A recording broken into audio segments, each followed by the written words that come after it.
man, you hungry? Let's order delivery. Yeah, I was thinking... Italian. Burgers? Oh. Game night just got tense. Two bros on different sides of the fence. Burgers or pasta tonight? Why can't we have food without the fight? With Wonder, you can combine 20 restaurants in one delivery, so no one has to settle. Use code MEALTIME for 50% off your first Wonder order. Terms apply. See wonder.com/new customer.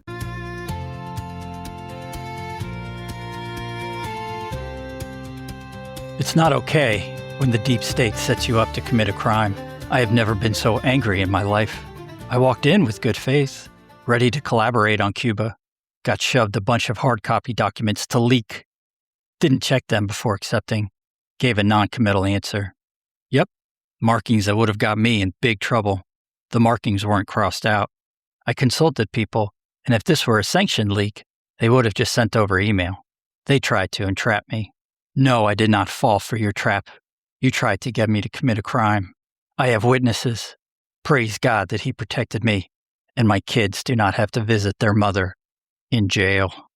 Welcome to the Atlantic Current. I'm Vince Martin here as always with Tull McAdoo from the Irish Politics newsletter. Tull, do you feel the drama in that passage there?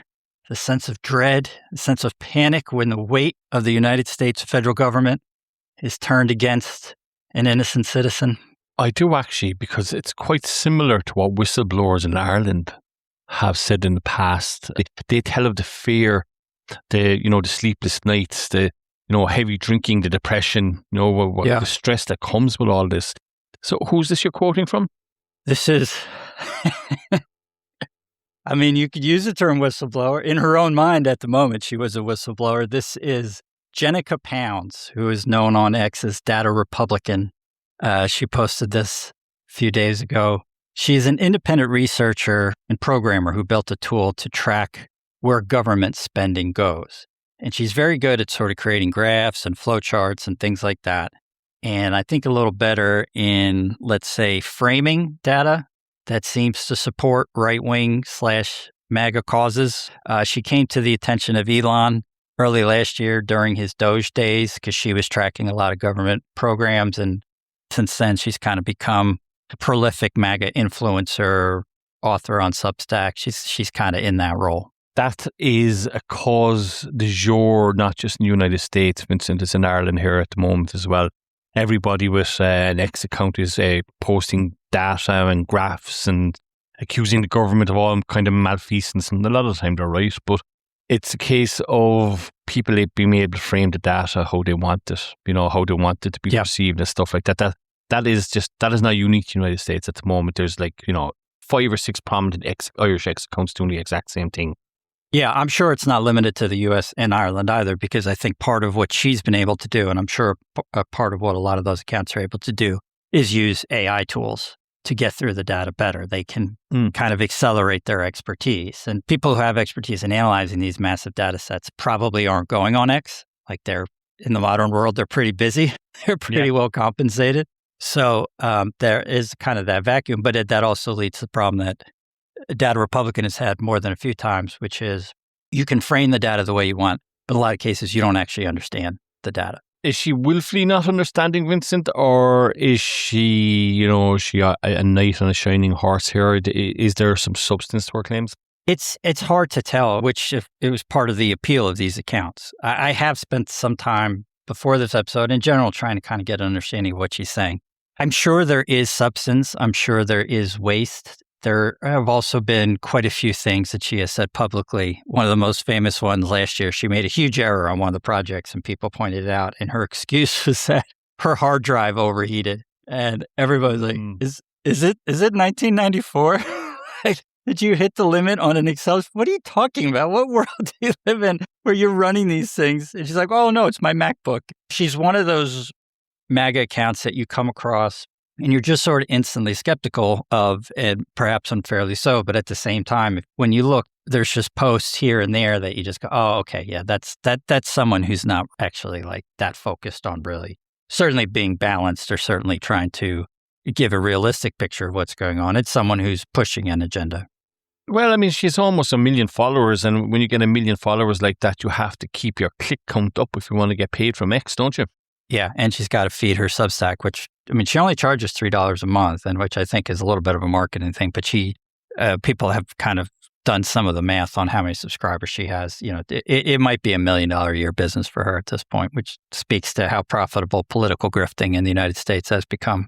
It's incredibly popular here in Ireland as well, Yeah. political grifting. You see it, I mean, look, we had the very famous €335,000 bike shed in Ireland recently. It cost €335,000 to build, Vincent. Okay. Yeah, I remember that story. That was a fun one as an outsider because it's not my money. Yeah, absolutely. So ever since that happened, it started a whole cottage industry of online people looking for the government wasting your money. And to be perfectly honest, the government are always wasting people's money, you know? Yeah. But it's not the cover-up people are thinking, though. The government are not engaged in a mass conspiracy to deceive everybody on how much every penny they spend. Yeah. In Ireland, it's kind of getting tiresome. Every time you open your feed, the government spent, €500 for 4 tyres for a Garda car or something like that. It's right. And the Garda car is too busy chasing people the wrong way up the motorway. That's why they need to spend so much on tyres all the time. Yeah.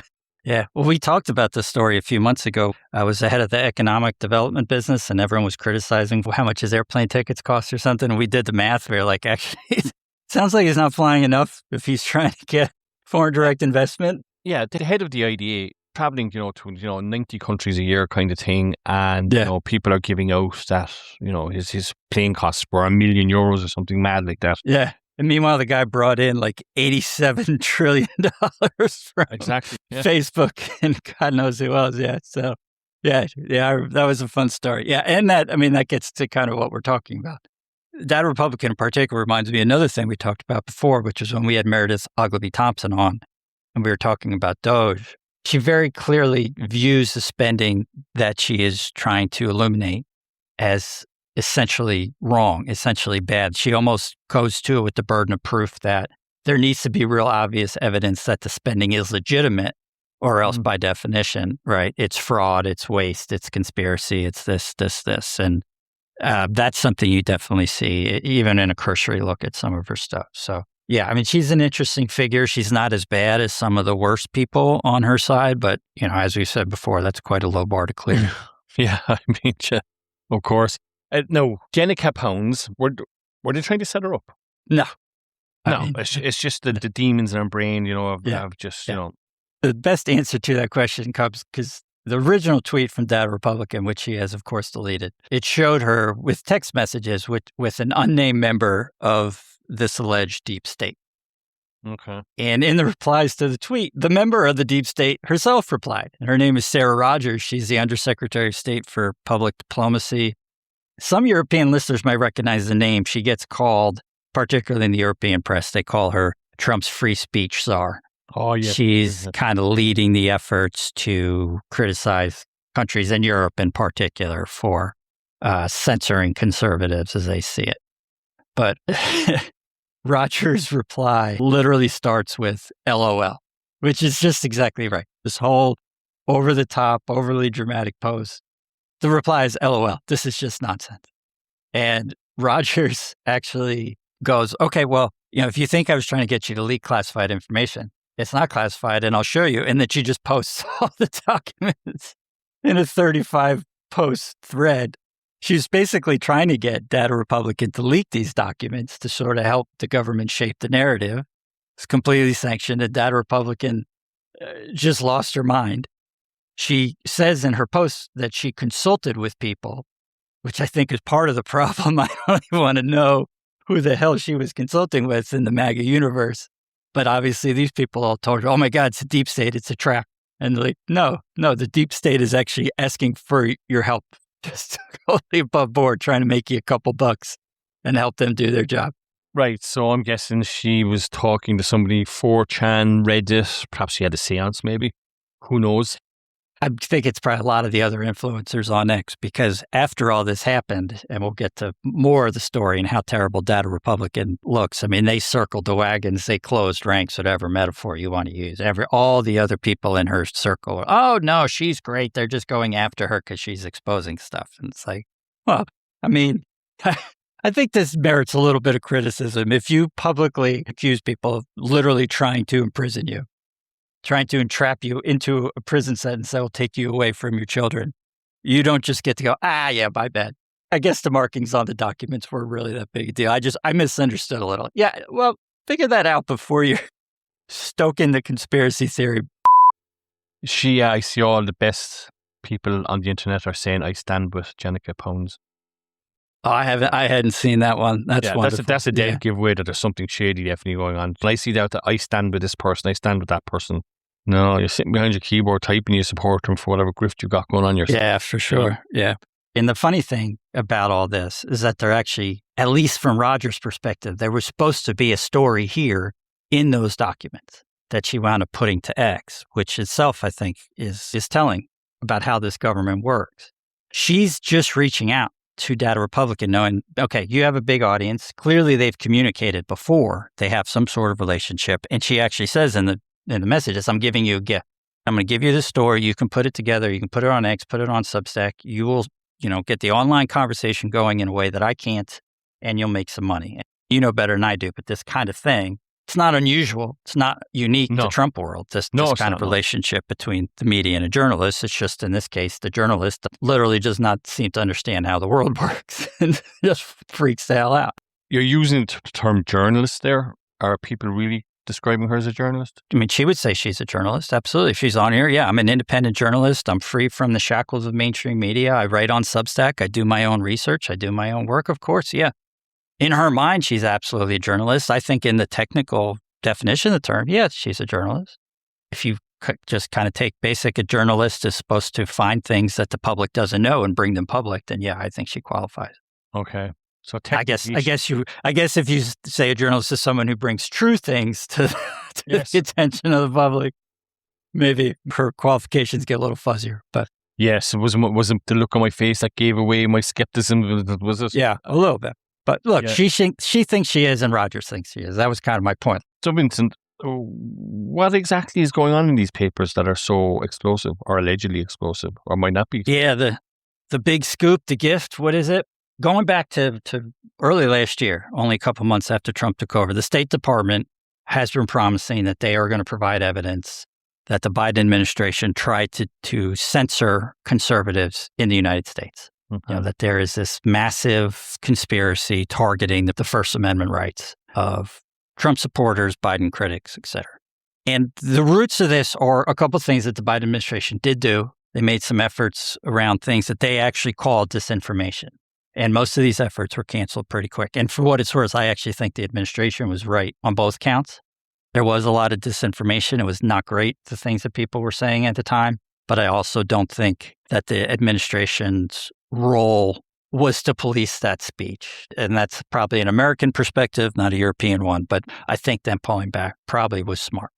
But the story from State, which has been told by people, including Marco Rubio, is that, no, actually, we have proof that this was a huge conspiracy, that it was going on all the time, this massive coordinated thing. And they've been promising it for months. And these documents, I think, are supposed to be kind of the basis for the alleged proof of that story. They are supposed to prove, as Roger sees it, that this tiny agency in the State Department defied its directive to manage communications overseas and instead turned inward and targeted what it saw as disinformation domestically. Vincent, so is there a smoking gun, so to speak? Is there a deep throat? No, I don't think there's much to it. I mean, it looks like the agency coordinated somewhat with other agencies and other employees domestically. They are involved. I think if you put it in front of a judge, they might have something to say and be like, you guys aren't supposed to be involved in this at all. But they weren't leading efforts. There's nothing here like what people in the administration and people in the online right have been saying happened. There's just no evidence of that. I mean, it's a tiny agency. And it's very funny, when we did that quote up front, we cut a couple passages for dramatic effect. But one of the passages we cut, Pounds, in that tweet where she's accusing Rogers of trying to set her up, she actually says, these documents are, quote, a nothing burger. She herself is like, this is just kind of silly. This story, as dumb as it is, keeps highlighting themes. That's a really undercover theme of this administration. They keep doing this. They started by promising that they were going to expose all these conspiracy theories of the online right. They never have a smoking gun. No. And you can talk about, oh, well, we're going to prove the election was rigged. We talked months ago about Kash Patel being on Fox News talking, oh, we've got big news coming. Nothing. They've tried to go after Fauci and they're releasing his diary and his emails. And, oh, well, this proves that he was tied with intelligence and he was intentionally covering up the pandemic. And they're pulling out like 2 passages out of 100,000 words. Oh, it's proof, like over and over again across all these themes, the pandemic, across free speech, across the Epstein files, of course, was a great one. When they got sucked into what the online right influencers wanted.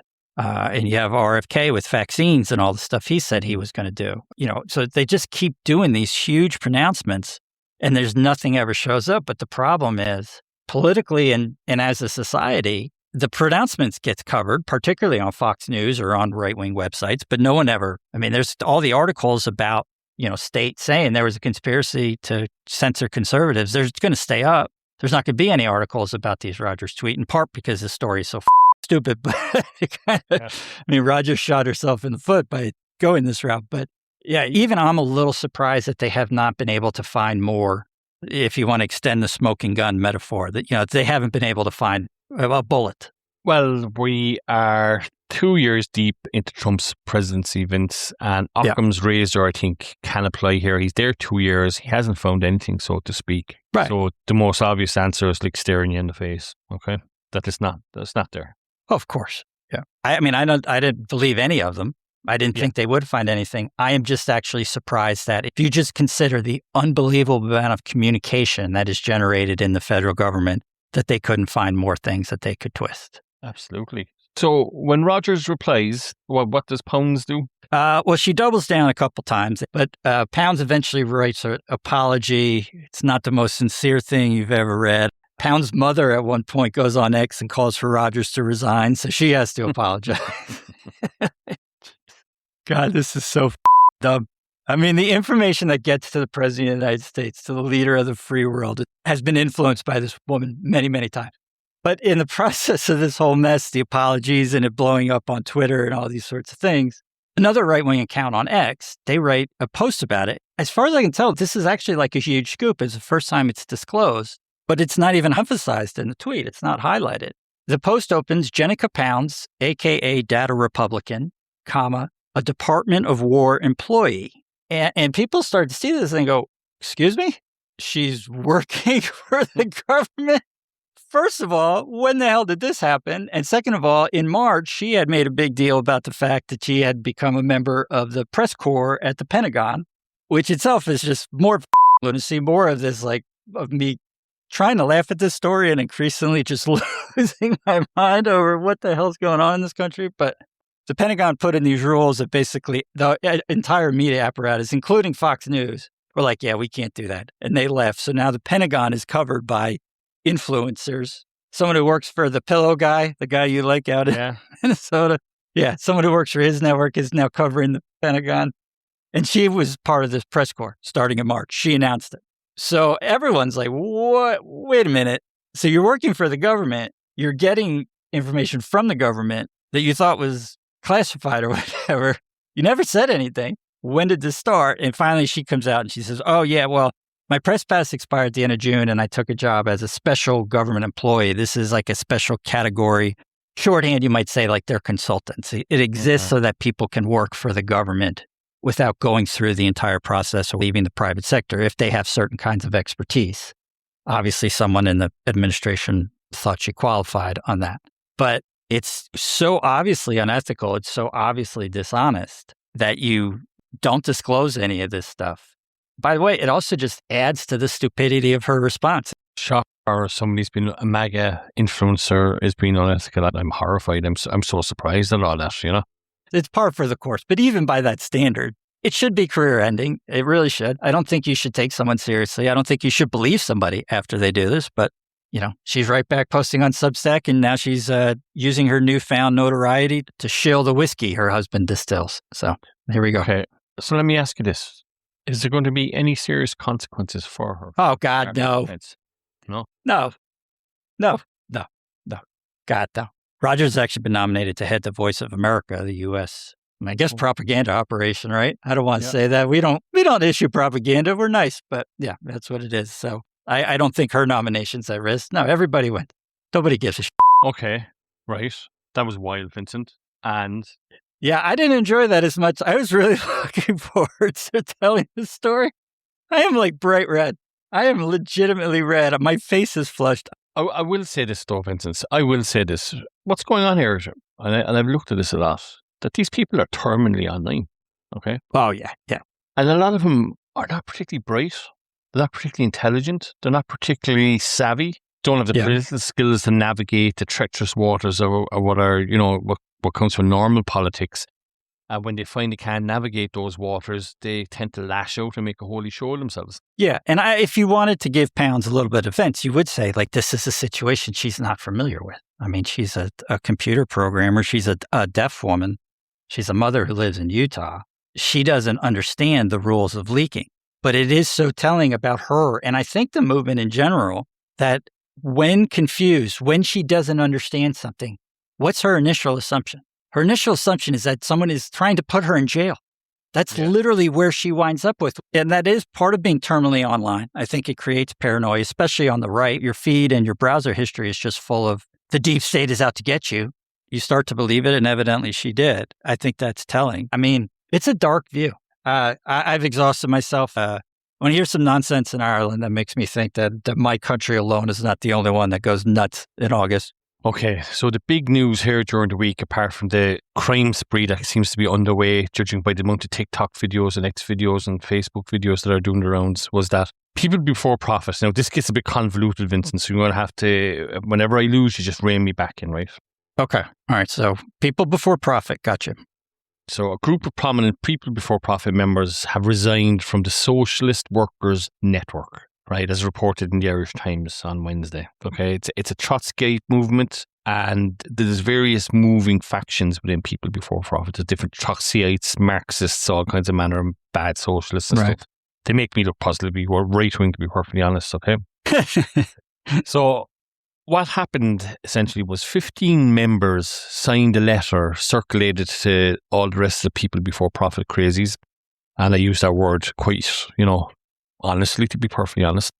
And they circulated a letter to the wider membership in recent weeks claiming that they've been marginalised from decision-making by hegemonic and sect-based leadership. Sect-based. Now. SECT-based? Yeah, yes, sect-based. Yes, sect-based. Yes. Okay. Because you said it the first time and I was like, did he misspeak? And he meant sex-based? Like they're saying it's sexist? No, okay. What? Sect-based, okay.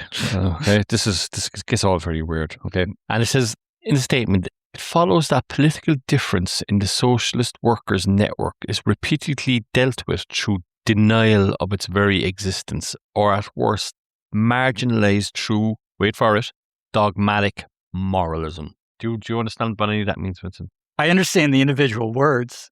Yes. The concept that they are attempting to convey. I don't know, maybe I needed like more academic background in philosophy or something, or Leninism, but yeah, no, I don't have a clue what they're saying. I'm lost. Maybe you need a degree in theology. I guess, well, that's true, yeah. So it made me ponder, I wondered, did these people think they were in a seminary? I wonder. That's great, yeah, between sect and dogmatic, yeah, that's great, yeah. Right, did they think they're in a seminary? Or at worst, did they think they're in the DUP in Northern Ireland? Where they're both thumping Bibles and the like and that kind of stuff? I'm not entirely sure what's going on here, but it was too much hilarity across the nation that this political entity has split again, okay? So it keeps splitting and splitting and splitting. They've split so many times over the last 20 years that I don't understand how many more times they can split themselves into something that can remain relevant. Right. So these guys usually poll about 4%. I think they've 3 TDs and about 15 councillors. So they're not particularly relevant, but they're particularly loud is what gets a lot of attention. Okay. And it's a case of here is that nobody's taking them serious anymore. Yeah. Okay. So one of their leaders, Richard Boyd Barrett, who I think they're accusing of dogmatic moralism. I don't know what dogmatic moralism is. He likes to shout a lot. He likes to complain about housing an awful lot. He complains about housing an awful lot. And he once objected to a 2,000 unit development on the basis that it would destroy the Victorian ambience of the area in Dún Laoghaire. Okay. Victorian ambience sounds like a euphemism for something that ostensibly people before profit would be against, right? I mean, that really just sounds like a euphemism of, oh, yeah, we don't want apartments here. We don't want middle class here. Everyone has Victorian houses. They're worth €3.5 million. We would like to keep it that way. Go build somewhere else.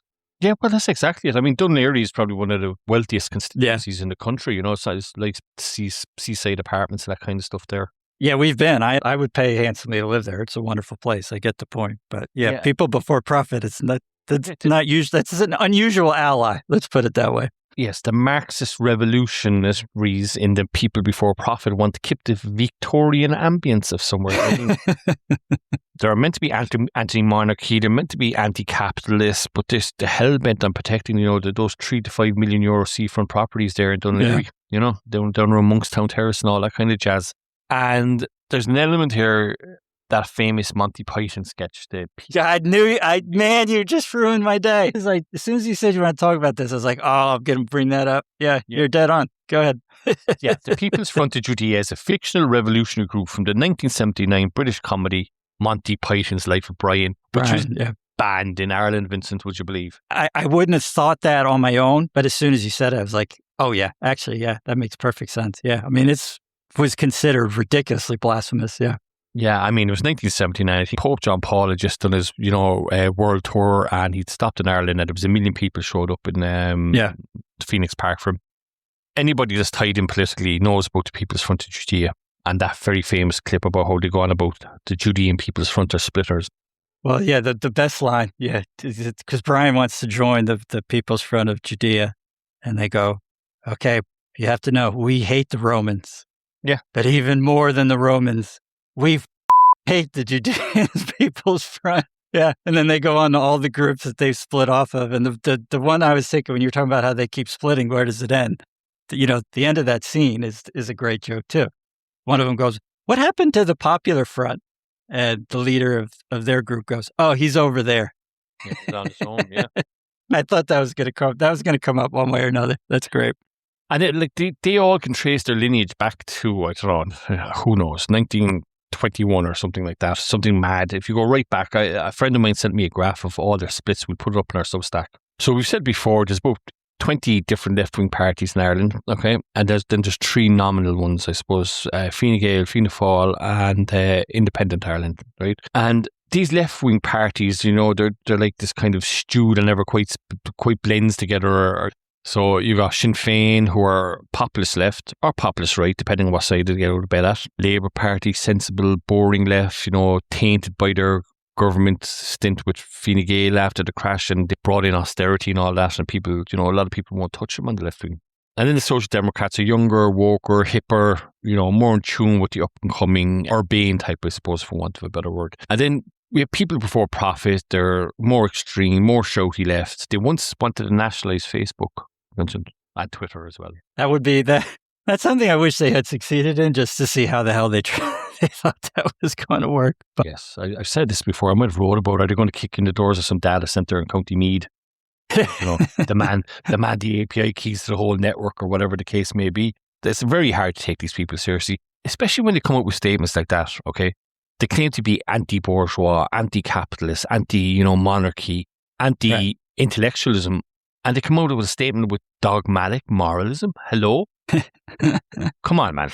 This might come as a shock. Some people, I have some very left-wing friends, and if I showed them that statement, would you be happy putting that out on your political party manifesto?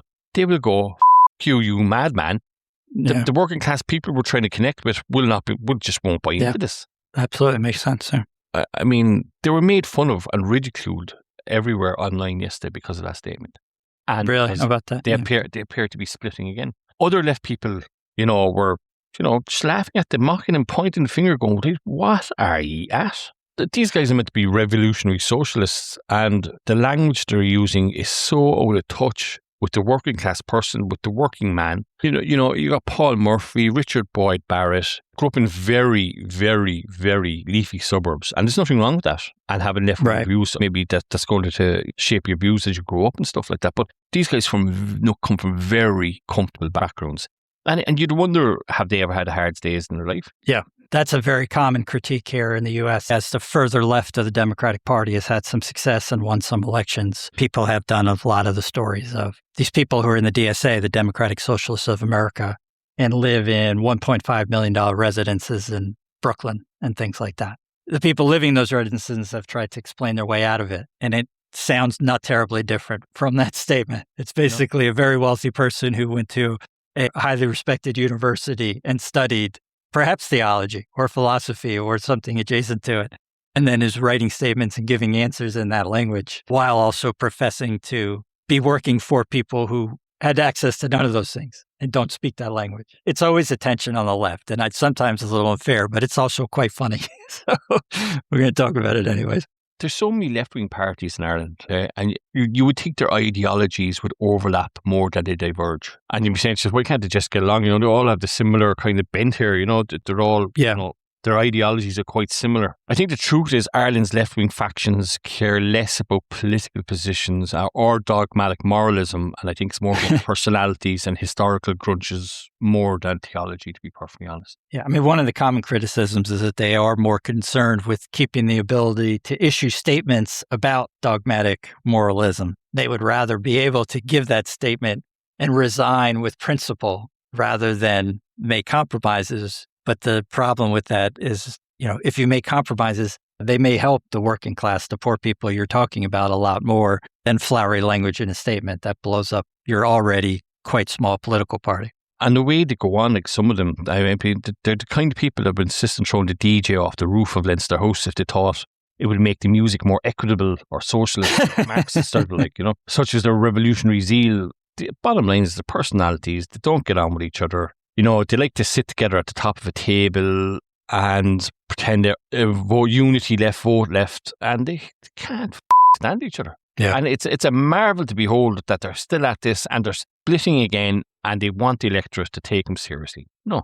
That's why that Monty Python clip is so timeless. It's why we both went to it. It's not unique to Ireland. There's something inherent in those structures. Yeah, but it's very funny. Well, Vincent, we could be here in 20 years' time and we'd be talking about 12 more splits in the previous day. So it's not going away. They keep splitting. I will come off this with the best reply I had all week. People before profit, PROPHET. Okay.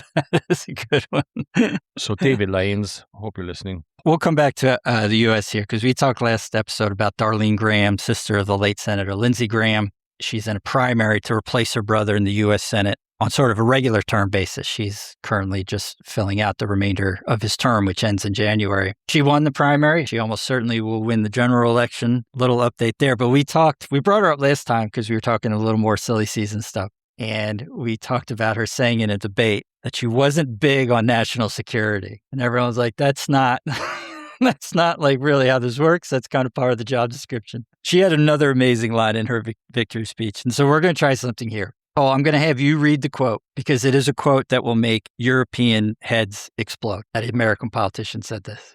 So listeners know, I haven't sent him the quote yet. So we're going to kind of try and have him read it and get a live reaction. And I'm going to get the expletive bleeping button ready. So this quote, Tull, from her victory speech. She's just listed her opponent's positions that she disagrees with, including on, quote, government-run healthcare. And this is her response. This is how she frames her candidacy and her belief in government. So go ahead. So Darlene Graham says, I'm a hard worker with a servant's heart. I grew up in the back of a bar in a liquor store in one room in central South Carolina. My parents worked long, hard hours to make ends meet. We didn't take vacations. If they were sick, they had to get up and go to work because if the doors weren't open, we weren't making money. My mother passed away when I was 11 and my father just over a year later. Do you see the juxtaposition of those last two sentences? Yeah. Okay, yeah. They worked themselves to death, Vincent. Yeah, if they were sick, they had to get up and go to work. Because if the doors aren't open, we weren't making money. My mom died when I was 11 and my father when I was 12. Like, this is why I'm against improving health coverage. That's why she's against it. That's why she's against it. Yeah, that's a great way to frame it. I hadn't even thought of that, but yeah, that's exactly right. You're supposed to say that when you are then espousing your argument for government-run healthcare or massive expansions to Medicaid. Yeah. Okay, there's something I want to ask her. She works for the state. We spoke about she's a bleeding heart. Does a lot of good good work. She has worked for the state much of her life, yeah. Yeah, people less fortunate than her. Yep. So she's drank the Republican Kool-Aid that healthcare for all is bad, even though she has been an administrator of healthcare of some sort to people less fortunate to her. She's worked for state-funded programs that help people with disabilities, primarily the blind. Yeah. Yes. I mean, otherwise known as healthcare in Europe, Vincent. Her programs are more vocational. Like, she's actually not in the healthcare field, which is one possible defense for you. American politics is much madder than Irish politics will ever be, yeah, to be perfectly honest, right? So let me get my head around this, right? Her parents worked themselves to death, and she's looking for other Americans to work themselves to death, okay? It's better than the government doing it for you, I guess. I'm not sure what the core of the argument is. So if you suffer in life, right, if you suffer the hardship, badness, terrible things, okay, and you want those people to go through the same heartbreak that you did and all that bad things, and you're telling people you turned out fine, I don't think you turned out fine at all. I don't think you're okay at all. That's a good point, yeah. That's a bit of pop psychology there, Vincent, I think, for you. I think there's a lot of truth to that, yeah. And in Graham's defense, we said this last episode, I think she actually is a good person. I think the funny thing about this line is more how poorly the speech was written than this being like kind of at her core belief. But it is just such a perfect encapsulation of what we talked all the way back when about healthcare and American attitudes towards healthcare. And I think the government in general, this pride, oh, my parents worked long, hard hours to make ends meet. We didn't take vacations. You worked if you were sick. And a lot of people who say that, well, that's when America was great. Really? When this woman, Darlene Graham, was literally an orphan at 13 and had to be raised by her brother, who was 20. At the very least, you know, we said last week she needs some briefing books and she needs some education. I think she needs a new speechwriter. That is not a juxtaposition. Yeah, you need to throw the speechwriter off the roof or something. I don't know. I mean, just look at my dead parents, and that's the shining example I want to give to you. Yeah. I mean, come on. I guess American politics is incredibly polarized, and it's due to a lot of these terminally online morons that we were talking about earlier. But like, vote for me and your life be hard. Yeah. Bar is always low in American politics. But I mean, sometimes, you get somebody write a speech and you limbo right underneath that bar. You dig a hole and you get right underneath that bar. I'm going to have to talk to somebody with a mental health professional after. We set this all up to be silly season episode and have all this much fun. And this is more depressing than like the regular episodes. Okay, Vincent, I don't know how much more mad American politics can get, but it can get a little bit madder. And it can get a little bit more Twin Peaks-like, want to analogy. It's a good setting, too. Yep. If anybody is familiar with Twin Peaks, we're heading to Alaska now to talk about the two Dan Sullivans. Yep, Dan S. Sullivan, one of the two sitting senators from Alaska. If you are not completely familiar with the details of the American political system, yes, Alaska has two senators with 740,000 people, and California, with 39 million people, has exactly two senators. It makes a very strong argument for proportional representation. Yeah. Well, it's really wild. In the House of Representatives, Alaska has one out of 535. Whoa. There's three or four states like that, because Wyoming and Vermont, believe it or not, have fewer people. In any case, Dan S. Sullivan is running for re-election. There is another Dan Sullivan in the race, though, as he said, Dan J. Sullivan. He is a retired teacher. Yeah. He has said publicly that in the last two elections, he voted for the Democratic candidate when she ran for the House. Mary Peltola, is it? Mary Peltola. Yeah. But he says he's running in good faith, that he's not trying to confuse voters. The Republicans, quite obviously, vehemently disagree. They're saying this is a dirty trick. The Division of Elections actually banned Dan J. Sullivan from running. And they said, no, this is not a good faith campaign. They wouldn't let him run. And then a court reversed that decision. So, yeah, the argument from the GOP, they're trying to put the guy in with the same name, confuse voters. Dan S. Sullivan loses some of his voters to Dan J. Sullivan. And it's supposed to be a very, very close race. Every vote probably counts. So it's gotten some attention as kind of a fun little possible political dirty trick. We don't know. Is it that dirty if he won the nomination to run anyway? Can it be that dirty? Well, he didn't win the nomination to run. Oh, right. Alaska, Explained. Yeah. And this also does mitigate, I think, the Republican arguments a little bit. Alaska has an open primary system. It's not by parties. It's basically like an organized runoff, essentially, across the entire thing. And then they also have ranked choice voting. You rank your top 4. They're unusual in the U.S. for that. So a lot of people have pointed out that if a voter gets to the booth and they don't know which Dan Sullivan it's supposed to be, they could just put both Sullivans 1-2. But yeah, Alaska's had some weird things happen in their elections. This is kind of a fun one. It's not the first time for Dan S. Sullivan. When he first ran for Senate in 2014, there was another Dan Sullivan on the ballot in a different race. What? And people then were worried. They were confused. Yeah. Hang on a sec. How many Dan Sullivans are there in Alaska? I think there's got to be 3. I mean, there's only what we said, 740,000 people. Like, I think we've got to be near the limit of Dan Sullivans. I mean, maybe there's 6, but Alaska is not, South Boston in 1965. This is not, there's not like Irish enclaves in Anchorage. So yeah, it is very funny that happened in this state. Now, full disclosure here, I have a good pal of mine, Dan Sullivan. He's kind of a grumpy guy, but he's from Kerry, okay? Kerry, Alaska or Kerry, Ireland? Is there a Kerry in Alaska? No, I was just joking. I'm saying his name's Dan Sullivan. I just sort of assumed at this point in the story he lived in Alaska.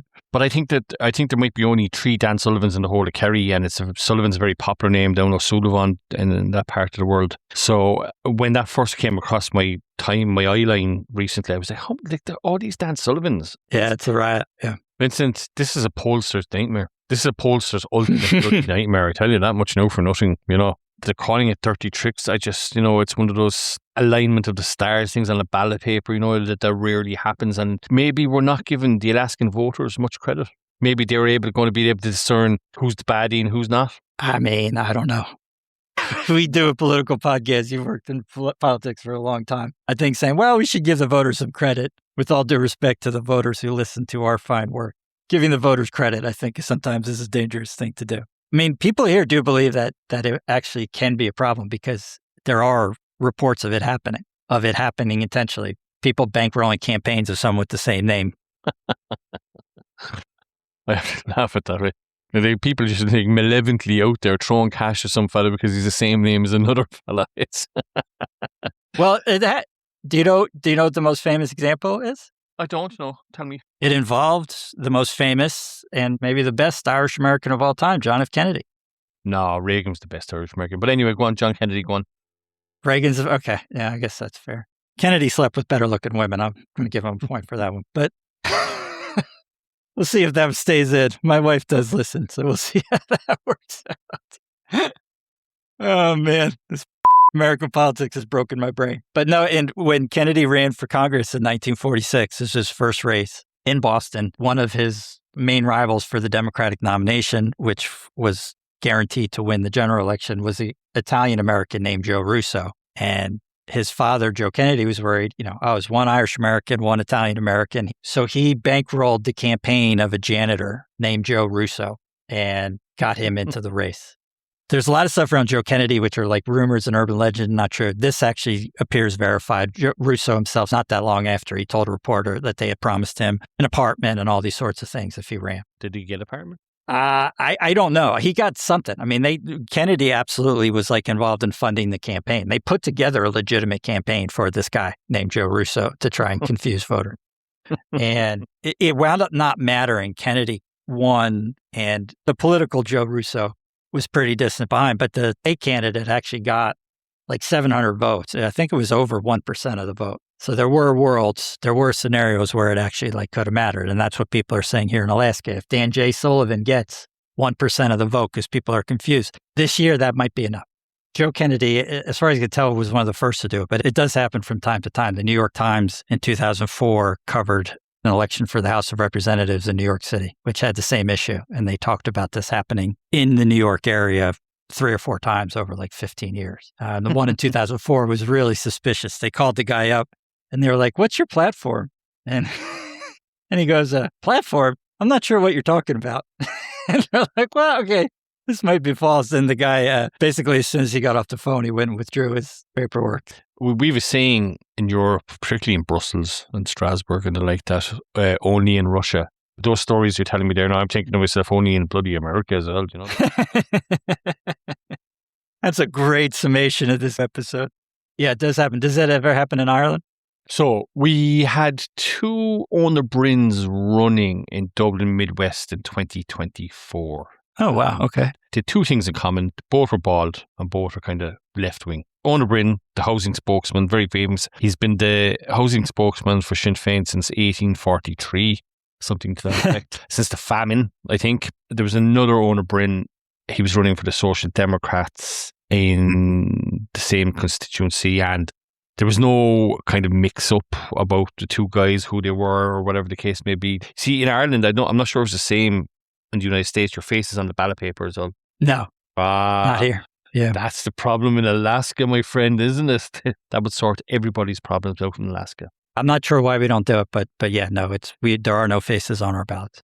Surely they'd have Republican, Democrat, whatever you have in yourself. That they do have, yeah. Yeah, in most places, yeah. I'm not sure how it works in Alaska because of this open primary and stuff in the general. I'm assuming it will still say Dan Sullivan, Republican Party, and then Dan Sullivan, Independent, something like that. Okay, fair enough. Right. Well, there was 2 Eoin Bryns there. Now, funnily enough, in 2004 in Longford, okay, somebody decided to pull a stunt, right? 2 guys named Mr. Liam Madden ran in the local elections. One was a bona fide Progressive Democrat candidate. Okay. And the other one was a prank, as far as my memory recalls, okay? So your Progressive Democrat was running on the usual lower taxes, better services kind of shtick. You know, you knew what you were getting there and all that kind of stuff. But the other Mr. Liam Madden, an architect, said he would run as an independent candidate, and he would run on a campaign platform which would call for a full investigation into the assassination of Archduke Franz Ferdinand. That is just brilliant. No, that's not the only one. He also called for the accession of the Austro-Hungarian Empire into the EU with a promise, of he also promised a big hoolie in a local pub in the town also. Okay. Well, that's a little more standard campaign promise, I think. It was one of those weird Irish quirks, and people's having a bit of crack and all that kind of stuff. But he didn't do very well. I think the Progressive Democrat didn't do very well either, if my memory serves you correctly. But he got himself some headlines in the Irish Times and Irish Independent and all that jazz. But there was nobody bankrolling him. He was doing it for, as we say, the crack in Ireland. Right. Okay. There was no nefarious activity. There was no Joe Kennedy in the background. There was no shenanigans, malice. It was just a guy having the crack. And apparently they were great pals, the 2 Liam Maddens, around Longford Town afterwards for years to come. And we're still talking about it 22 years later. Still making me laugh anyways. Now, Vincent, after all our talk and all our chat, I've just one final observation. The best thing about the internet is that it gives a voice to everything, everybody, everyone, anywhere in the world. And the worst thing about the internet is the exact same thing. Yeah. Yeah, for sure. Yeah. So, I'm Tull from the Irish Politics Newsletter, terminally online. Now, Vince Martin from Wall Street, Maine. Thank you so much. Thank you so much for listening. Bye-bye.